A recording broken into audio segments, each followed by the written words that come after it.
आज हमको पढ़ना है योग के 8 अंग।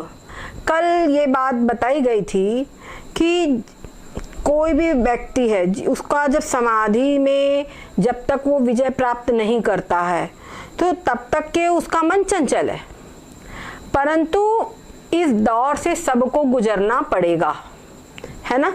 तो समाधि के लिए, समाधि में मन स्थिर होवे, इसके लिए योग के 8 अंगों का वर्णन किया जाता है।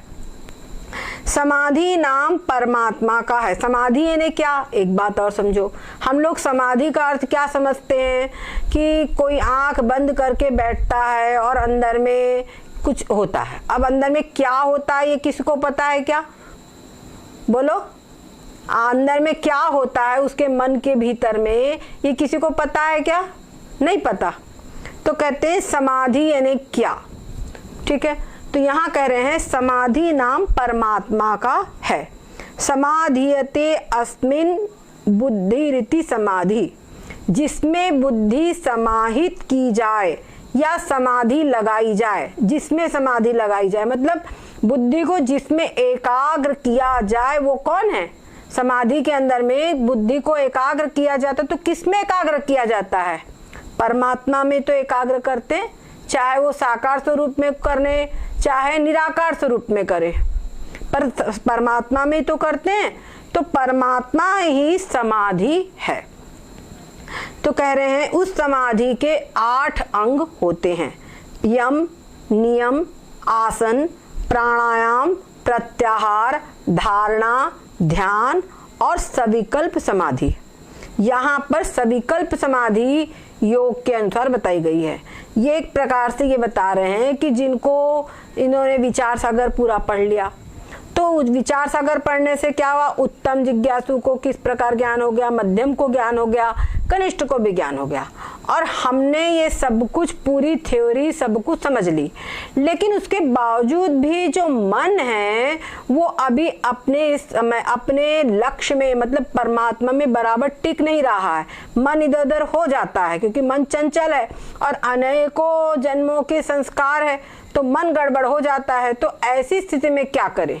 तो उसको बता रहे हैं कि उसको समाधि, ये जो 8 योग के अंग है उनको रखना चाहिए, उनका अभ्यास भी उसको करना चाहिए।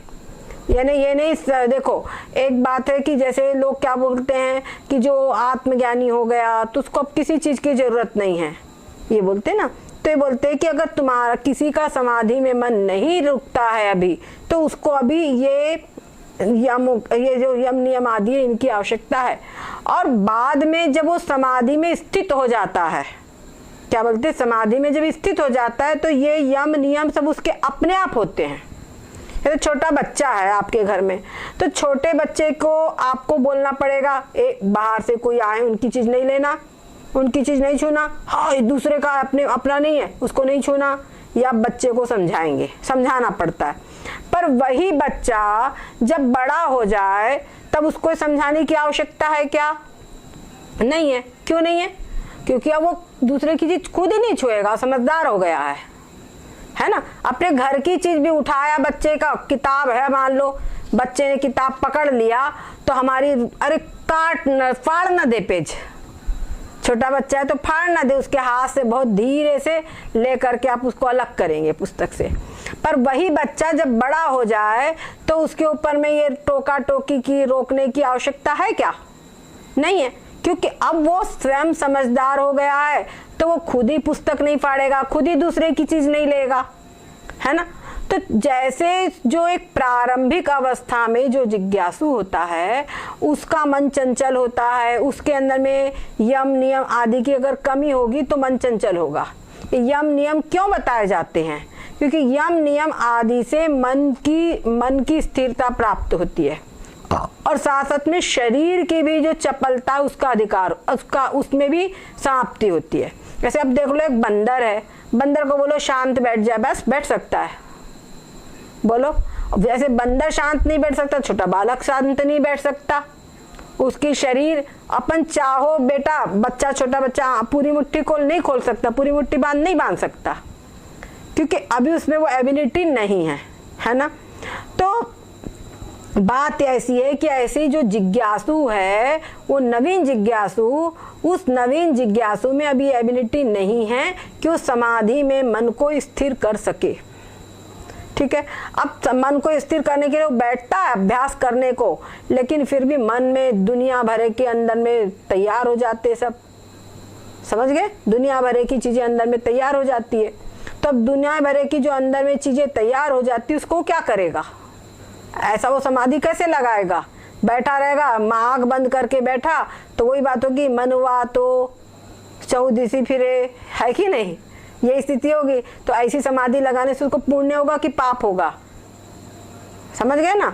ये समाधि लगाने से अभी समाधि में उसका अधिकार ही नहीं है, बल्कि क्योंकि मन इधर भाग रहा है तो अभी उसकी समाधि में अधिकार ही नहीं है। अभी उसको केवल कुछ क्षण लगाना चाहिए जिससे कि वो संस्कार उसके परिपक्व होवे, और साथ साथ में उसको व्यवहार में ये यम नियम आदि जो अष्टांग योग है इनको बहुत ही अच्छी प्रकार से इनका पालन करना चाहिए। अभी उसके ये अष्टांग योग कमजोर है, इसीलिए उसका मन स्थिर नहीं है। और जब ये अष्टांग योग का परिपक्व हो जाएंगे तो स्वयं ही उसको वैराग्य उत्पन्न हो जाएगा, स्वयं ही उसका मन शांत हो जाएगा।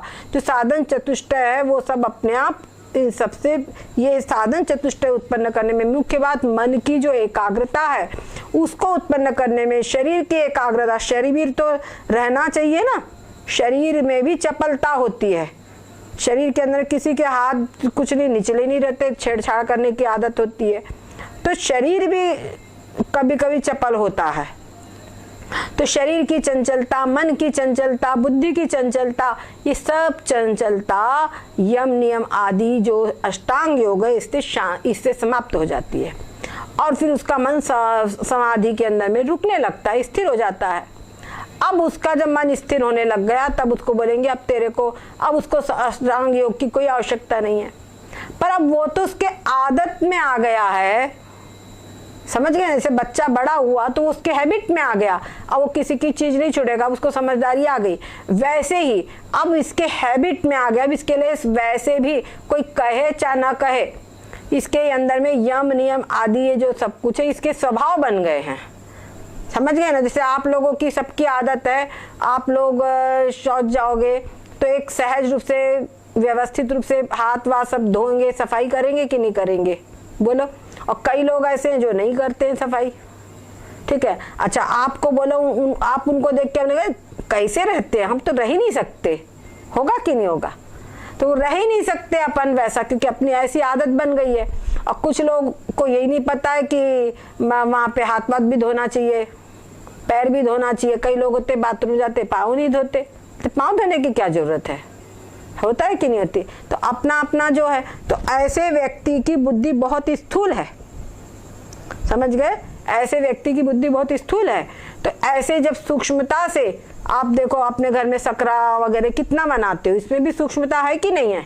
और नहीं तो कई लोग ये हाथ से खाए पिए कुछ भी नहीं छूत बोलते, क्या हुआ हाथ, ये वाला हाथ जूठा, ये थोड़ी जूठा है, मुंह जूठा, ऐसा बनाते हैं कि नहीं बनाते? तो ये सब स्थूल बुद्धि है।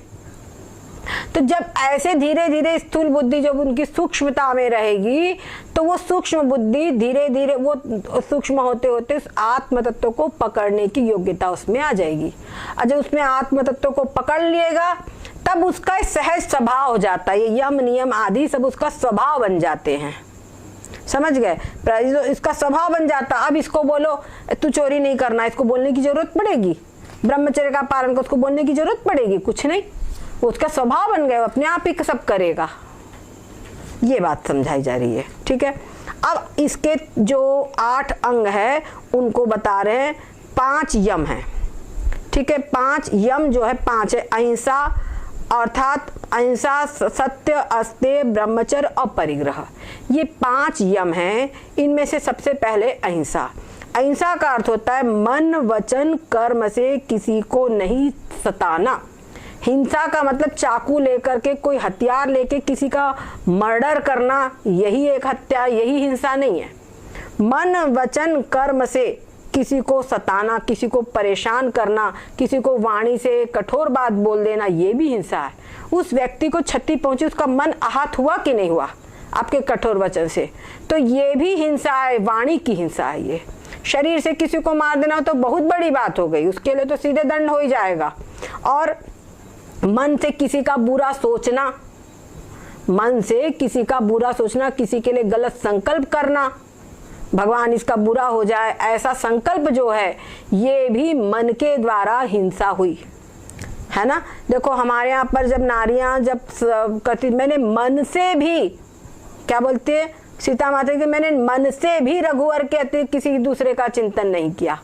द्रौपदी ने कहा कि मैंने मन से भी किसी का चिंतन नहीं किया, है ना। तो मन से भी चिंतन करना वो पाप होता है। और आप लोगों को पता है कि उनका नाम क्या था, जो परशुराम जी की माता थी जमदग्नि, उनका रेणुका, वो रेणुका ने मानसिक ही तो चिंतन उनका गड़बड़ हुआ था, है ना। उनका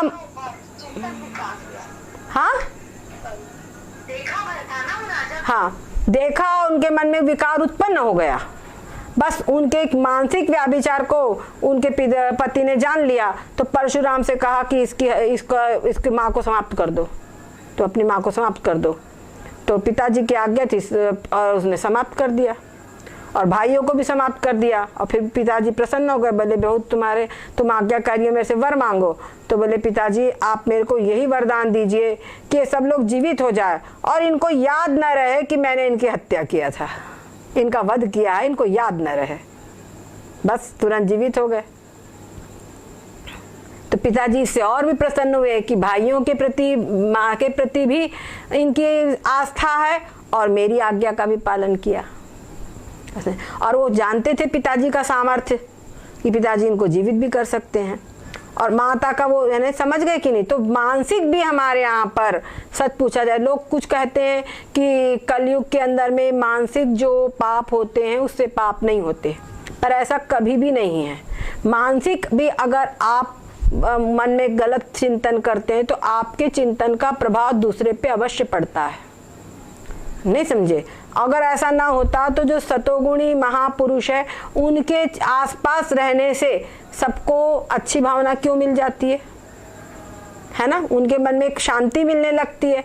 क्यों मिलती है? क्योंकि उनका चिंतन बड़ा हमेशा उच्च कोटि का चिंतन चलता है, सात्विक चिंतन चलता है, ब्रह्म चिंतन, भगवत चिंतन चलता है। तो इसीलिए उनके शरीर से ऐसी रेज निकलती है जो सबको शांति देती है। और जो ऐसे लोग हैं जो कि कुत्सित चिंतन करते हैं, तो कुत्सित चिंतन करने से क्या होगा कि उनके रेस दूसरे लोगों के भी मन में क्रोध आदि के भी उसमें सब जंस पैदा हो गए, और वो कुत्सित चिंतन उनके मन में भी उत्पन्न होगा, विपरीत भावना उनके मन में भी उत्पन्न होगी। ये होता है। तो मन से भी हिंसा नहीं करनी चाहिए, मन से भी किसी दूसरे का बुरा नहीं सोचना चाहिए, और किसी को सताना, ठीक है ना, उसका अनहित सोचना, गलत संकल्प करना, ये भी सब हिंसा ही है। अब सत्य जो है वो 13 प्रकार का होता है। बड़ों का सम्मान करना, नैतिकतापूर्ण व्यवहार करना, सत्यपूर्ण वाणी बोलना आदि, ये सत्य है सब कुछ। और अस्ते का मतलब होता है चोरी न करना। ये 3 तरह का होना चाहिए सत्य। बस सत्य जो है यानी बस बहुत सारे प्रकार का है सत्य बोलना हमेशा। और कुछ आपातकालीन स्थितियां हैं, वहां पे शास्त्र ने सत्य न बोलने पर भी दोष नहीं माना है। जैसे कि किसी गौ माता की रक्षा करनी हो, किसी स्त्री की लाज बचानी हो, राष्ट्र की रक्षा करनी हो, धर्म की रक्षा करनी हो। कभी कभी होता है राष्ट्र में हमने अपने राष्ट्र की सारी जो हमको पूरी मालूम हो गई, ठीक है ना, सारी पूरी खुफिया विभाग में जो लोग हैं वो लोगों को तो अपने वहाँ की सब कुछ बात मालूम है, और वो सत्य व्रत पालन करे और पता चले कहीं शत्रुओं के बीच में फंस गए तो बोले भाई हम तो झूठ कैसे बोले, और सारी सच्ची बात उनको बता दे। क्या होगा राष्ट्र का क्या होगा? बुरा। हाँ, तो ऐसे समय में वो अगर झूठ बोल देते हैं तो वो झूठ को पाप नहीं माना जाता। वो राष्ट्र की रक्षा के लिए झूठ बोल रहे हैं तो वो उससे उनका पुण्य ही है। और ब्रह्मचर्य सत्य हो गया। अस्ते ने चोरी न करना। चोरी न करना के इसमें दूसरे की वस्तु बिना पूछे ग्रहण करना, ये भी चोरी है। क्या समझे? दूसरे की वस्तु बिना पूछे ग्रहण करना ये चोरी है। और उसके बाद में ब्रह्मचर्य, ब्रह्मचर्य ने ब्रह्म के समान व्यापक दृष्टिकोण लेकर चलना। क्या समझे? ब्रह्मचर्य का मतलब क्या है? ब्रह्मचर्य का मतलब पहली बात तो अपने ओज तेज की रक्षा करना है। किसी पुरुष के लिए है कि वो किसी नारी को कुदृष्टि से ना देखे, और नारी के लिए किसी पुरुष को भी कुदृष्टि से ना देखे। ओज तेज की रक्षा करना, कभी मन में विकार उत्पन्न न होवे, ये ब्रह्मचर्य है। वास्तव में ब्रह्मचर्य का मतलब यही है। ठीक है। अपरिग्रह, अपरिग्रह का मतलब होता है संग्रह न करना। परिग्रह ने संग्रह करना, अपनी एक बहुत जो आवश्यकता है उस आवश्यकता से अधिक संग्रह नहीं करना।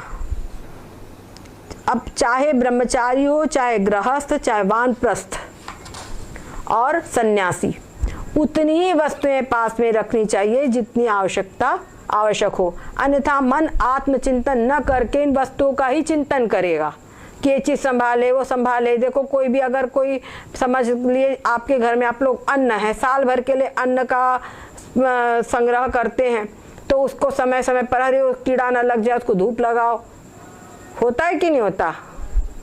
तो उस संग्रह के अंदर में उस चीज पे ध्यान दो। अब तुम्हारे को चिंता दिमाग में आ गई, अगर अपने चिंतन में लग गए तो भूल गए तो चीज सड़ जाएगी, और है कि नहीं? और अगर मान लो आपने उधर ध्यान दिया तो चीज सड़ जाए, इधर ध्यान दे दिया तो चीज सड़ जाएगी, और चीज पे ध्यान दिया तो आपका चिंतन जो है वो प्रभावित हो जाएगा। इसीलिए कहे जितनी आवश्यकता है उतना ही संग्रह करें, बहुत ज्यादा ना करें। अब उसके बाद में कहते हैं ब्रह्म का साक्षात्कार करने चले और मृत्यु के देवता का नाम लिया गया। ध्यान रहे कि योग का यम जो है मृत्यु के देवता है कि नहीं है? तो कह रहे हैं ब्रह्म का साक्षात्कार करने चले हैं और प्रारंभ में मृत्यु के देवता ने यम का नाम लिया। ऐसा क्यों? तो कहते हैं ये योग का प्रथम सूत्र है, अथ योगानुशासनम। योगानुशासन, योग क्या है? अनुशासन। अब इसलिए आप अनुशासन पूर्ण जीवन बिताइए। ठीक है, अनुशासन पूर्ण जीवन होना चाहिए। जब अनुशासन पूर्ण होगा, अब योग का अनुशासन, योग के अनुसार अनुशासन मतलब आपके जीवन के अंदर में ऐसा अनुशासन हो जो अनुशासन आपका परमात्मा से योग कराए। और यदि ये अनुशासन नहीं हुआ तो क्या होगा? भोगों में जाएगी वृत्ति, आप पूर्ण रूपेण आपका पतन हो जाएगा। कोई भी जीवन हो, अगर मान लो अनुशासन नहीं है तो बच्चे बिगड़ जाएंगे, और अनुशासन नहीं है तो आप अपनी लाइफ में देखो, अगर अनुशासन नहीं है तो आपके घर का ही काम गड़बड़ हो जाएगा। टाइम पकड़ना ये सब होता है ना कि भाई पता चला दुकानदार है और उसको टाइम की कोई परवाह नहीं, आज खोल रहा है 8 बजे, कल खोल रहा है 11 बजे, परसों खोल रहा है 2 बजे, चल गई उसकी दुकान। ठीक है ना? कहीं पर भी, चाहे आध्यात्मिक क्षेत्र हो चाहे व्यावहारिक क्षेत्र हो, बिना अनुशासन के कभी भी उन्नति नहीं हो सकती।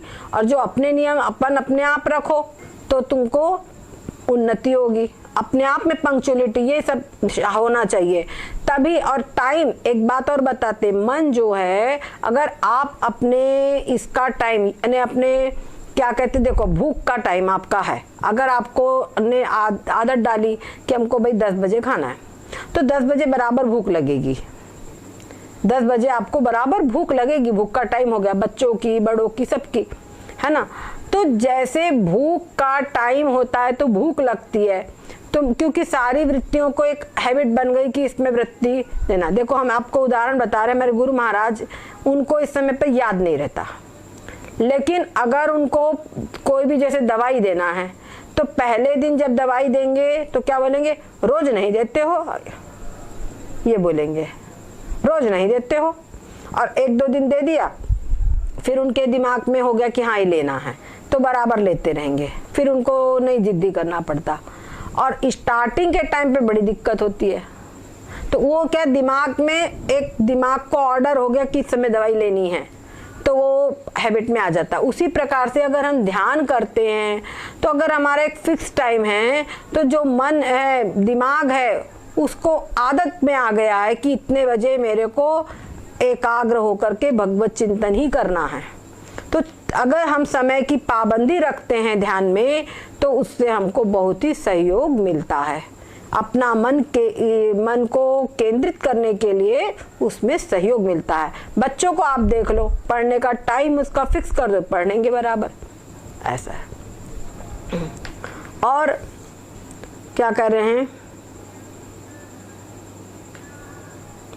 कितनी बढ़िया बात लिखी है कि अगर तुमने अनुशासन पूर्ण जीवन बिताओ, क्या समझे, योग के अनुसार अनुशासन पूर्ण जीवन बिताओ, और नहीं तो यमराज के अतिथि बनो। समझ गए? और नहीं तो यमराज के अतिथि बनाओ और योग के अनुसार जीवन बिताओ तो परमात्मा से अपना योग कर लो तो मुक्त हो जाओ, ऐसा है। अब आगे 5 नियम है। शौच ने भीतर और बाहर की शुद्धि, शारीरिक शुद्धि और मानसिक शुद्धि, मानसिक पवित्रता। क्या शरीर की शुद्धि से नहीं माना है, मन की भी पवित्रता आवश्यक है।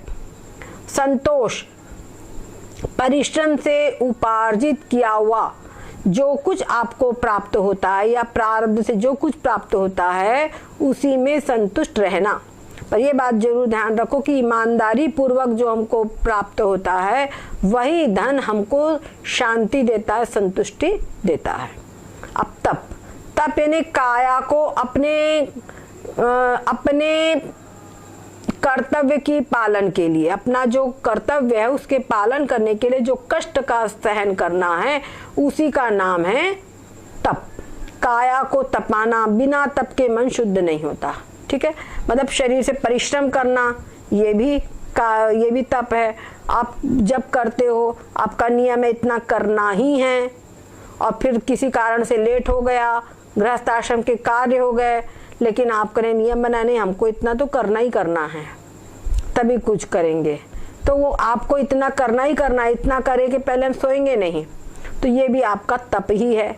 आप घर के कार्य कर रहे हैं और सब पूरा भोजन पूरा बन गया और सब पूरा हो गया, अचानक रात को 10 बजे अतिथि आ गए, आप सारा काम निपटा करके सोने की तैयारी में, बड़ी कस की नींद आ रही है, खूब थकन रहा है, अब शरीर चल नहीं रहा है, लेकिन मेहमान आ गए हैं तो क्या करे, कुछ रखा भी नहीं है, क्या करे, इनको खिलाना भी पड़ेगा, तो अरे अब भी बना देते हैं।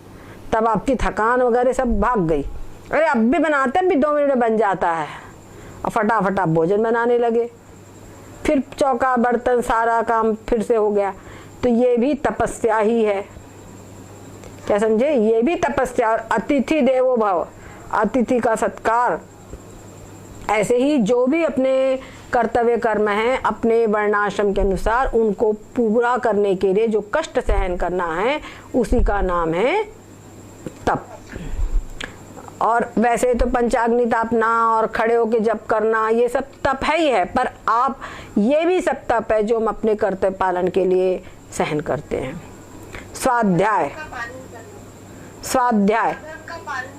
हाँ, स्वधर्म का पालन, हाँ वही एक ही बात हो गई, अपने कर्तव्य का पालन, स्वधर्म का पालन एक ही बात हो गई। और स्वाध्याय ने अपना अध्ययन, क्या समझे, प्रातः काल शैया छोड़ने से लेकर सायंकाल तक आज मैंने कौन कौन से कर्म किए, क्या मैंने कार्य किया, क्या सही किया, अपना पूरा ब्यौरा लेना, ये भी स्वाध्याय। और साथ साथ में स्वाध्याय का मतलब किसी धार्मिक ग्रंथ का अवश्य ही स्वाध्याय करना चाहिए। उससे हमारी बुद्धि को, हमारे मन को खुराक मिलती है, मन को भोजन मिलता है।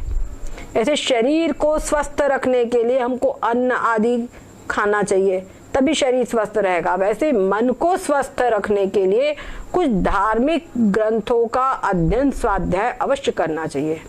और जब हम स्वाध्याय करते हैं तो हमारी जो बुद्धि है वो क्या होती है, वो अपने कर्तव्य में लगी रहती है, जागृत रहती है कि हमको अपना कर्तव्य पूरा करना चाहिए।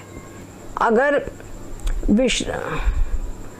तो ये हो गया शौच, संतोष, तप, स्वाध्याय और 5वां है ईश्वर प्रणिधान। ईश्वर प्रणिधान का मतलब है परमात्मा की भक्ति करना, परमात्मा की शरण ग्रहण करना, और भगवान की जो पूजा भक्ति आदि जो करते हैं उससे भी मन अपना केंद्रित होता है, मन एकाग्र होता है, मन संयमित होता है। क्योंकि पहले क्या था, जो भी लाए बनाए खाए, लाए उठाए पहने, तो जो पहन रहे हैं खा रहे हैं वो सब कुछ है, लेकिन आप परमात्मा को भेंट करिए। अरे भगवान, हमारे ये पैसे हैं, हमारे ये रुपए है, हमारा जो भोजन है, भगवान को समर्पित कर दीजिए, वस्त्र आदि सब कुछ, और उसके बाद में फिर उनका प्रसाद रूप आप जो है उसको ग्रहण करिए, उसको आप पहनिए, जो भी आपको करना है वो करिए, तो क्या होगा, वो सब प्रसाद हो जाएगा। और ये जो बुद्धि है, इससे क्या होता है, ईश्वर के अंदर में आप जुड़ गए। पहले जो ला रहे थे सिर्फ परिवार के लिए, अब भगवान को भोग के लिए लगा रहे हो। पहले सब खा पी रहे थे अपना, लेकिन अब भगवान को भोग लगाकर जो खाते हैं वो क्या हो जाता है, वो आपका प्रसाद हो जाता है।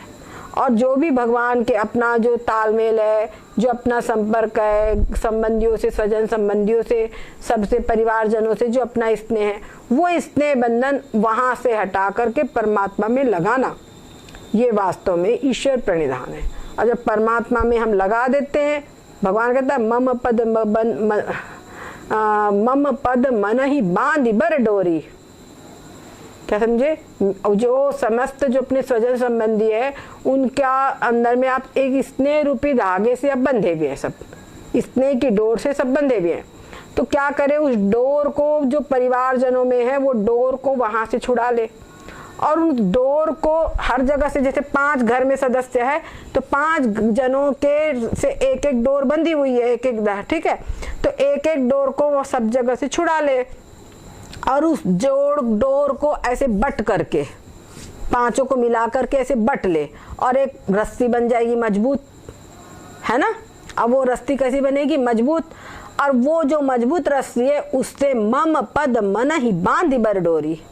वो भगवान कहते वो मेरे पैर चरणों से बांध ले, एक सिरा तुम अपने भगवान के चरणों से, दूसरा सिरा अपने मन से, समझ गए।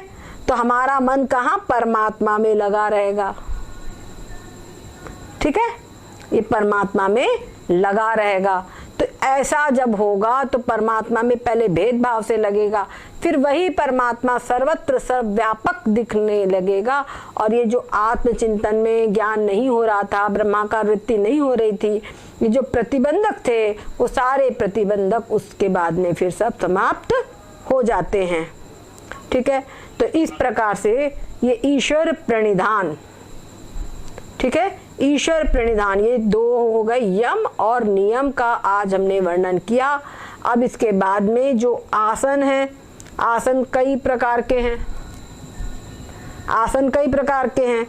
तो उन आसनों से क्या होता है, बहुत कम लोग जानते हैं कि इन आसनों से शरीर तो स्वस्थ रहता ही है, क्योंकि शरीर जो है, शरीर के हर अंग का आसन से मूवमेंट हो जाता है, ठीक है, और शरीर स्वस्थ रहता है। और शरीर के साथ साथ में मन भी, मन के ऊपर भी शरीर के ये आसनों का अंतर पड़ता है, और साथ साथ में जो हमारा मानसिक चिंतन है वो चिंतन का भी आसनों पर फर्क पड़ता है, और स्थूल शरीर पर भी फर्क पड़ता है। अगर हमको शीर्षासन लगाना है, शीर्षासन लगाना है और दिमाग में बहुत सारे विप्लव चल रहे हैं, समझ गए, विप्लव चल रहा है, उस स्थिति में आप शीर्षासन लगाओ और शीर्षासन लगेगा ही नहीं, गिर पड़ोगे बार बार। परंतु अगर चित्त को एकाग्र कर लिया है तो पहले, इसीलिए सबसे पहले सारे आसन सिखाए जाते हैं।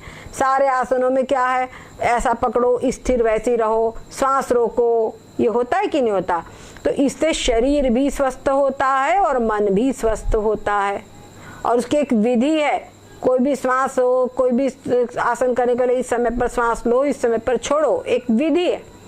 उस विधि के अनुसार जब आसन किए जाते हैं तो मन पे भी उसका प्रभाव डल पड़ता है।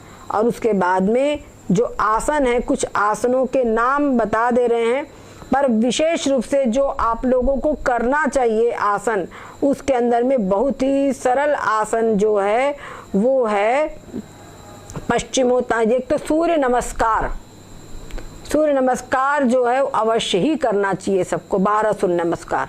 उसके बाद में पश्चिमोत्तानासन, ठीक है, ये पश्चिमोत्तानासन भी सरल है, वो करना चाहिए। उससे क्या होगा, आपका पेट नहीं बढ़ता। और आप बीच में छोड़ दो फिर काफी, तो फिर वो आसन बनता नहीं। लेकिन आप फिर भी आप करते जाओ तो रोज 1 उंगल पेट जरूर कम होगा, ऐसा ये पश्चिमोत्तानासन है। और आलती पालती मार के जो शांति चित्त से बैठना, और इसके अंदर में क्या, एक पैर जो है, जैसे ये एक पैर है तो उसके ऊपर में एक पैर ऐसे रख लिया, पैर को समझ गए, ऐसे रख लिया पैर को, तो इसको स्थिर सुखासन बोला जाता है। इस सुखासन से भी बैठ सकते हैं, सुखासन से बैठ जाए बहुत अच्छी बात है। पद्मासन से बैठे, पद्मासन से बैठ जाए, और पद्मासन लग जाए तो बहुत ही अच्छी बात है। पुरुषों के लिए एक आसन है स्वस्तिक, वो स्वस्तिक आसन, और क्या नाम है उसका, थोड़ा भूल गए, वो सिद्धासन। सिद्धासन जो है वो केवल पुरुषों के लिए ही होता है, पुरुष लोग ही उसको लगाते हैं, महिलाओं का उसमें अधिकार नहीं, महिलाओं को नहीं लगाना चाहिए। तो इस प्रकार से आसन है, धनुषासन है, मत्स्यासन है, स्वस्तिक आसन है, गोमुखासन है, वीरासन है, कूर्मासन, पद्मासन, कुक्कुटासन, उत्तान पदासन, कूर्मासन, धनुषासन, समझ गए, मयूरासन, शवासन, शवासन सबसे बढ़िया सरल है, सिंहासन, भद्रासन आदि, और अनेकों आसन है। इनका अब ज्यादा विस्तार यहाँ वेदांत ग्रंथ में उपयोग नहीं है, बस यह है कि करें तो मन आदि, शरीर भी स्वस्थ रहेगा और मन भी स्वस्थ रहेगा। अगर शरीर स्वस्थ नहीं रहेगा तो भी आप कुछ काम नहीं कर पाओगे। कुछ भगवत चिंतन, बुखार आ जाए देखो, कुछ मन नहीं होता है, दूसरा सुना रहा हो तो भी सुनने का मन नहीं होता, क्योंकि मस्तिष्क अलर्टनेस नहीं रहता मस्तिष्क में उस समय, समझ गए ना, अलर्टनेस ही नहीं रहता उतना। तो ऐसी स्थिति है। तो आज यहाँ तक हम बता दिया है, कल इसके आगे। सद्गुरुदेव भगवान की जय हो, सच्चिदानंद भगवान की जय हो। ओम हरि ओम नारायण।